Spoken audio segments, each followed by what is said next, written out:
నమస్తే. నేను మీ తేజ. ఇరాన్ యుద్ధంలో చాలా నష్టపోయింది. అయితే ఇరాన్‌ని ఆదుకోవడానికి ఇండియాలో కొంతమంది ముస్లిమ్స్ డబ్బులు కలెక్ట్ చేస్తున్నారని కొన్ని వార్తలైతే బయటకొస్తా ఉన్నాయి. ముఖ్యంగా కశ్మీర్ నుంచి కూడా కొన్ని వేల కోట్లు కలెక్ట్ చేశారని చెప్తా ఉన్నారు. అలాగే ఇక్కడ హైదరాబాద్ అక్బరుద్దీన్ ఓవైసీ ఎవరైతే ఉన్నారో ఆయన కూడా సుమారు ఒక 1000 కోట్లు కలెక్ట్ చేసి ఇరాన్‌కి ఇచ్చారంటూ కూడా చెప్తా ఉన్నారు. మరి ఇందులో అసలు ఎంతవరకు వాస్తవాలున్నాయి? దీనికి సంబంధించిన క్లియర్ ఇన్ఫర్మేషన్ అంతా కూడా తెలుసుకునే ప్రయత్నం చేద్దాం. మనతో పాటు డిస్కస్ చేయడానికి సీనియర్ జర్నలిస్ట్ దాము బాలాజీ గారు ఉన్నారు. ఆయనతో మాట్లాడదాం. నమస్తే సార్. నమస్తే. ఇరాన్‌కి ఇప్పుడు ఇక్కడ ఇండియాలో కొంతమంది ముస్లిమ్స్ అందరూ కూడా హెల్ప్ చేయడానికి ముందుకొచ్చారు. చేశారంటూ కూడా చెప్తా ఉన్నారు. అసలేంటి సార్ నిజంగానే జరిగిందా ఇది? ఈరోజు 24వ రోజు యుద్ధం జరిగి ఇరాన్‌కి రోజు నష్టం జరుగుతూ ఉంది పెద్ద ఎత్తున.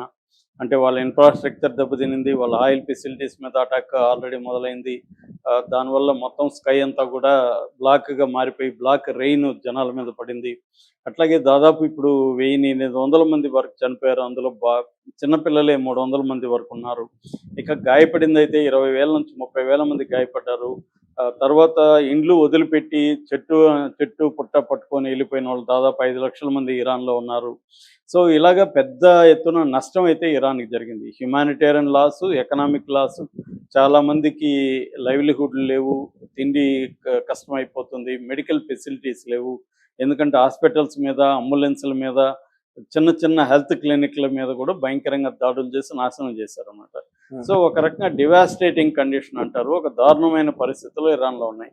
అందుకని ఇప్పుడు ఇరాన్ ఏంటంటే అప్పీల్ చేసింది ప్రపంచవ్యాప్తంగా ఉండే షియా కమ్యూనిటీకి కావచ్చు, ఇరాన్ పట్ల సానుభూతి ఉన్న దేశాలకు అందరికి కూడా వాళ్ళు అప్పీల్ చేశారు. మీ వల్ల అయింది ఇవ్వండి, గోల్డ్ లేకపోతే సిల్వరు, డబ్బులు ఏదో ఒకటి మాకు ఇవ్వండి, హెల్ప్ చేయండి అన్నది వాళ్ళు హ్యుమానిటేరియన్ యాంగిల్లో మానవత్వంతో మాకు హెల్ప్ చేయండి అని వాళ్ళు అప్పీల్ చేశారు.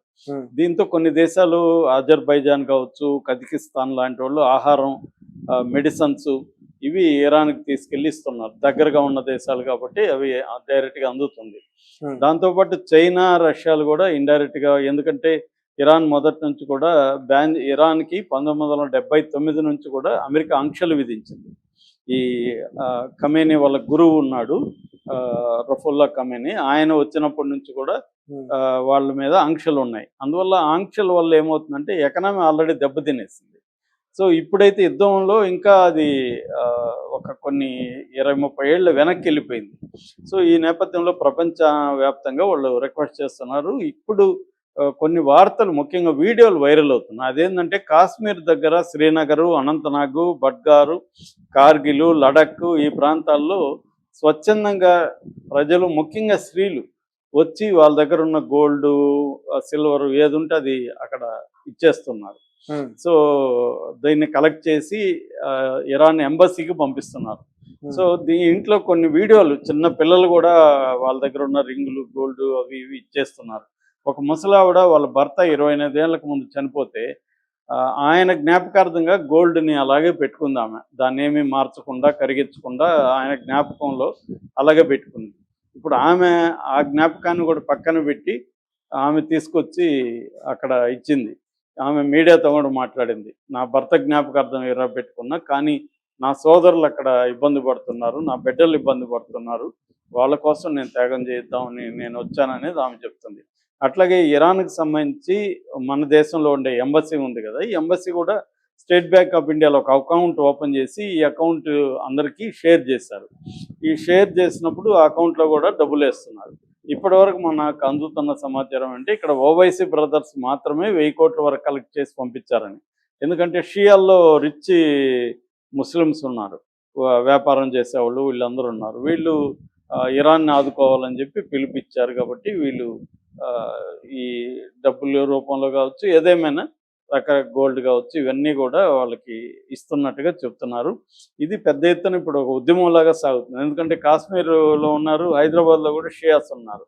అట్లాగే పాకిస్తాన్లో కూడా షియా పర్సంటేజ్ చాలా గట్టిగానే ఉంది. మొన్న కూడా పాకిస్తాన్లో ఖమేనీని వీళ్ళు చంపేసినప్పుడు దాదాపు దేశం అంతా అల్లర్లు జరిగితే అందులో 35 మందిని కాల్చి చంపేశారు పోలీసులు. అంటే 35 మంది షియాలు చనిపోయారు పాకిస్తాన్లో ఉద్యమం జరుగుతుంటే. సో పాకిస్తాన్ తీవ్రంగా అణచేస్తుంది ఈ ఉద్యమాన్ని. ఎవరైనా మాట్లాడితే నువ్వు ఇరాన్కి వెళ్ళిపో అని చెప్తూ, మనం ఎలాగే ఇక్కడ పాకిస్తాన్కి వెళ్ళిపో అంటాము, అలాగే వాళ్ళు ఇరాన్కి వెళ్ళిపో అంటున్నారు పాకిస్తాన్ వాళ్ళు. సో రెండోది, పాకిస్తాన్కి ఇరాన్కి మధ్య 950 కిలోమీటర్ల బార్డర్ కూడా ఉంటుంది అనమాట.